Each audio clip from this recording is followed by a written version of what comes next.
శ్రమలో ఉన్న వారికి ప్రోత్సాహం కావాలి, శ్రమలో ఉన్న వారికి ధైర్యం కావాలి, శ్రమలో ఉన్న వారికి ఆదరణ కావాలి. మన జీవితాల్లో ఒక ఉన్నతమైన స్థాయిలోకి వెళ్ళాలంటే పరీక్షలు దాటుకుంటూ వెళ్తేనే కానీ అనుకున్న గురి మనం చేరుకోలేం. క్రీస్తుతో మనం నడిచే ప్రయాణం ఎప్పుడు కూడా స్మూత్ అండ్ సాఫ్ట్ జర్నీ కాదు. ఖచ్చితంగా దాంట్లో ఎన్నో శ్రమలు, ఎన్నో అవమానాలు, ఎన్నో హేళనలు, ఎన్నో తృణీకారాలు, ఎన్నో కష్టాలు ఉంటాయి.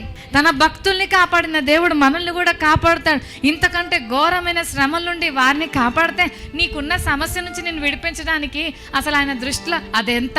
ఆయన అనుమతి లేకుండా మన జీవితంలో ఏ సమస్య రాదు. ప్రతి సమస్య వెనుక ఒక పర్పస్ ఉంది. మన దేవుడు చూచుచున్నవాడు. హల్లెలూయా. నీవు ఎంత తీవ్రంగా దాన్ని అనుభవిస్తున్నావో ఇతరులకు అది అర్థం కాదు. ఆయన మనలో ఉన్న ప్రతి పరిస్థితిని సంపూర్ణంగా అర్థం చేసుకోగలడు. ఆయన మనల్ని గురించి ఆలోచిస్తున్నాడు, తలంచుకొనుచున్నాడు.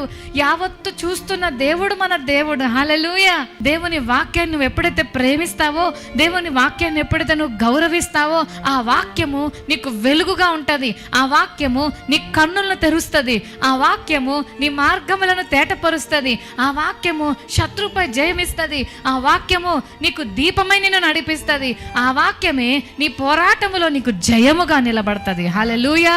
నేను ఉండలేకపోతున్నాను, ఈ శ్రమ తట్టుకోలేకపోతున్నా, ఈ వెట్టి పనులు నేను చేయలేకపోతున్నా, నా వల్ల కాక, నేను భరించలేక, నేను ఉండలేక నేను పారిపోతున్నాను.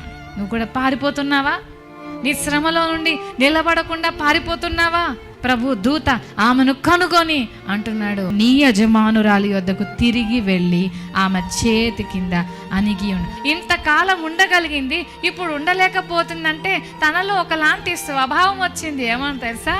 నువ్వు తల్లివి కాలేవు, నేను తల్లిని అయ్యాను అన్న ఒక్క భావన ఈమెను ఓవర్టేక్ చేయాలనుకుంది.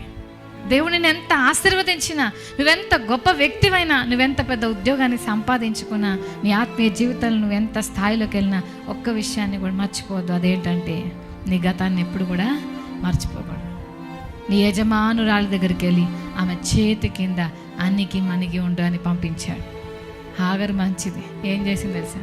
అలాగే వెళ్తాను ప్రభు, సరే అని పారిపోయి వచ్చినామా, మళ్ళీ వెనక్కి వెళ్తే ఎలా ఉంటుంది వాతావరణం? రిసీవింగ్ బాగుంటుందా?